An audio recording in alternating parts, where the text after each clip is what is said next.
School വിദ്യാർത്ഥികളെ ഉപയോഗിച്ചുള്ള reel ചിത്രീകരണത്തിനെതിരെ വിദ്യാഭ്യാസ മന്ത്രിക്ക് പരാതി. വിദ്യാർത്ഥികളുടെ സ്വകാര്യതയെ മാനിക്കാതെ ചിത്രീകരിക്കുന്ന റീലുകൾക്ക് നിയന്ത്രണം വേണമെന്നാണ് ആവശ്യം. കോഴിക്കോട് സ്വദേശിയായ സാമൂഹ്യ പ്രവർത്തകൻ മുഹമ്മദ് അലി കിനാലൂരാണ് പരാതി നൽകിയത്. സ്കൂളുകളിൽ വിദ്യാർത്ഥികൾ ഉപയോഗിച്ചുള്ള റീൽ ചിത്രീകരണങ്ങൾ പുതിയ കാലത്ത് സാധാരണമാണ്.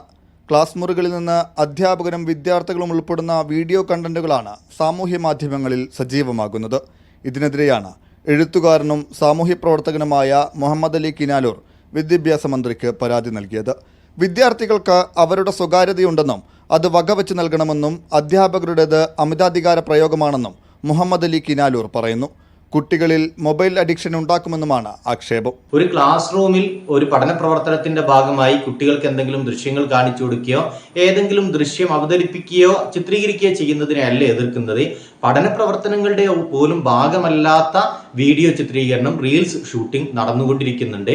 കുട്ടികളിൽ മൊബൈൽ അഡിക്ഷൻ വർദ്ധിപ്പിക്കാൻ കൂടി ഇത് കാരണമായി തീരും എന്നൊരു അപകടം മുന്നിൽ കാണുകയാണ്. 2022 ദേശീയ ബാലാവകാശ കമ്മീഷൻ പുറത്തിറക്കിയ മാർഗനിർദ്ദേശങ്ങൾക്ക് വിരുദ്ധമാണ് സ്കൂളിലെയും ക്ലാസ് മുറികളിലെയും റീൽസ് ചിത്രീകരണമെന്നും പരാതിക്കാരൻ പറഞ്ഞു. വ്യൂവേഴ്സിന്റെ എണ്ണം വർദ്ധിപ്പിക്കാൻ കുട്ടികളെ റീൽസുകളുടെ ഭാഗമാക്കുകയാണ്. റീച്ച് എത്തിക്കുന്നതിനെ, കുട്ടികളുടെ നിഷ്കളങ്കതയെ, കുട്ടികളുടെ ആഹ്ലാദങ്ങളെയെല്ലാം ദൃശ്യവൽക്കരിക്കുകയാണ് ചെയ്യുന്നത്. ഇത് തീർച്ചയായും ദേശീയ ബാലാവകാശ കമ്മീഷന്റെ നിർദ്ദേശങ്ങൾക്ക് വിരുദ്ധമാണ്. വിദ്യാഭ്യാസ മന്ത്രിക്ക് പരാതി നൽകിയതിന് പുറമെ ബാലാവകാശ കമ്മീഷനും പരാതി നൽകാൻ ഒരുങ്ങുകയാണ് മുഹമ്മദ് അലി കിനാലൂർ.